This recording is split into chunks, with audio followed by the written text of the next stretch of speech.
तो शॉटगन शत्रुघ्न सिन्हा कोलकाता में ममता बनर्जी की रैली में शामिल हुए और अपनी ही सरकार पर हमला बोलते हुए नजर आए हैं। उन्होंने साफ साफ कहा कि अगर सच कहना बगावत है तो हाँ, मैं बागी हूं। लेकिन उनके इस तेवर के बाद, तल्ख तेवर के बाद बीजेपी आलाकमान नाराज है। शत्रुघ्न सिन्हा के खिलाफ बीजेपी ने प्रेस कॉन्फ्रेंस किया। राजीव प्रताप रूडी ने कहा कि आलाकमान कार्रवाई पर जल्द फैसला करेगा।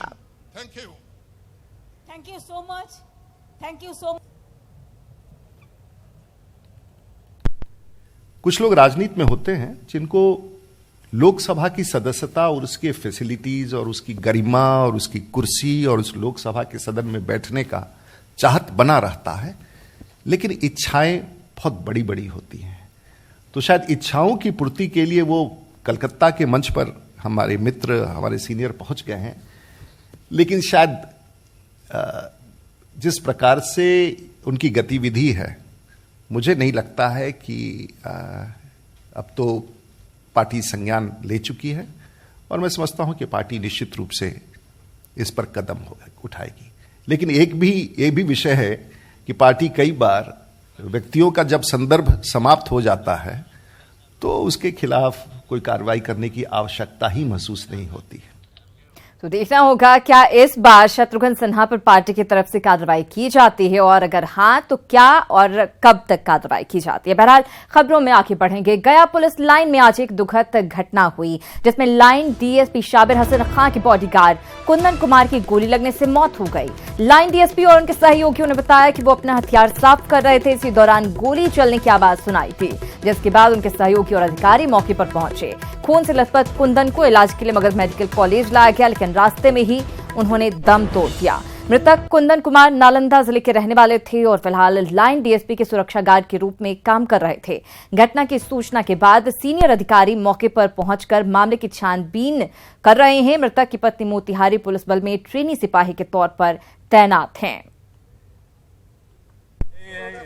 बगल में ग्रुप के बगल में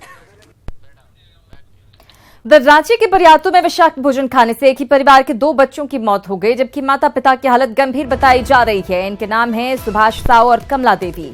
दोनों का इलाज रांची के रिम्स में चल रहा है। परिवार के सभी सदस्य रात में दरअसल मीठा खाकर सोए थे। अहले सुबह सभी की तबीयत बिगड़ी, उन्हें रिम्स लाया गया। तब तक पप्पू और विक्रम नामक 2 बच्चों की मौत हो गई, जबकि माता पिता का इलाज चल रहा है और उनकी हालत भी गंभीर बताई जा रही है। रिम्स में उन्हें भर्ती करवाया गया है। रात के वक्त खाना खाने के बाद मीठा इन्होंने खाया, उसके बाद इनकी तबीयत बिगड़ने लगी। विषाक्त भोजन खाने से 2 बच्चे की मृत्यु हो गई है और उनके माता पिता भी इंजर्ड हैं। उनका इलाज किया जा रहा है रिम्स में और पोस्टमार्टम कराया जा रहा है, उसके बाद ही कुछ क्लियर हो पाएगा। उधर भागलपुर में मिजल्स और रुबेला के टीकाकरण के बाद 5 बच्चियों की तबीयत बिगड़ गई, जिसके बाद सभी बच्चियों को इलाज के लिए सदर अस्पताल भागलपुर लाया गया। सभी बच्चियां जगदीशपुर की मुस्तफापुर मिडिल स्कूल की हैं। टीका देने के बाद उन्हें बेहोशी और उल्टी की शिकायत हो रही थी। फिलहाल सदर अस्पताल में इन सभी का इलाज किया जा रहा है।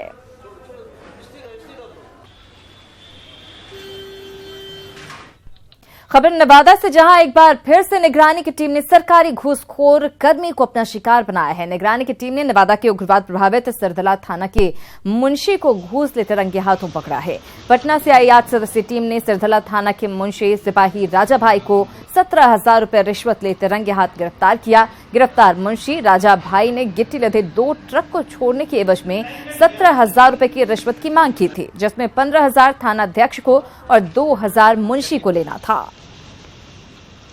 इसको करीब 12 बजे दिन में सिरदला थाना के मुंशी राज भाई को परिवादी राजकुमार प्रसाद से 17,000 रुपया रिश्वत लेते हुए रंगे हाथ गिरफ्तार किया गया।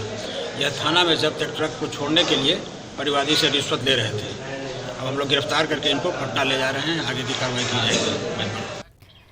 उधर जहानाबाद के शिक्षा विभाग के भवन के उद्घाटन के अवसर पर भवन के शिलापट में अपना नाम नहीं देखकर आरजेडी विधायक सुदय यादव भड़क गए। विधायक इतने गुस्से में थे कि उनके समर्थकों ने शिलापट उखाड़ दिया और समारोह के सजावट में लगे गुब्बारे भी उखाड़ कर ले गए। वहीं मामले की गंभीरता को देख शिक्षा मंत्री कृष्णनंदन वर्मा ने उद्घाटन समारोह ही रद्द कर दिया। दरअसल जिले में लगभग 2 करोड़ की लागत से बने शिक्षा भवन का उद्घाटन शिक्षा मंत्री कृष्णनंदन प्रसाद वर्मा द्वारा आज किया जाना तय था, लेकिन लेकिन विधायक का नाम यहां पर नहीं था, जिसकी वजह से विधायक भड़क गए और उनके समर्थक हंगामा करने लगे। ये पूरी तरह एक तरफ माननीय मुख्यमंत्री जी विकास की ढोल पीटते हैं, सुशासन बाबू कहलाते हैं, और हम लोग कितना अव्यवहारिक बात है कि आज यहाँ जिला शिक्षा का जो कार्यालय है उसका उद्घाटन होना था माननीय शिक्षा मंत्री के द्वारा, जिसकी हम यहाँ जहानाबाद के विधायक हैं और इसकी कोई जानकारी हमें लिखित रूप से औपचारिक रूप से हमें नहीं दी गई थी। और रसोइया संघ और रेपबा के बैनर तले सैकड़ों की संख्या में रसोइयों ने आरा स्थित भोजपुर समाहरणालय पर प्रदर्शन किया। इनकी मांग है कि मानदेय 1000 से बढ़ाकर 18,000 किया जाए और नियुक्ति पत्र उन्हें दिया जाए। प्रदर्शन के दौरान रसोइयों ने राज्य सरकार पर मनमाना रवैया अपनाने का आरोप लगाया।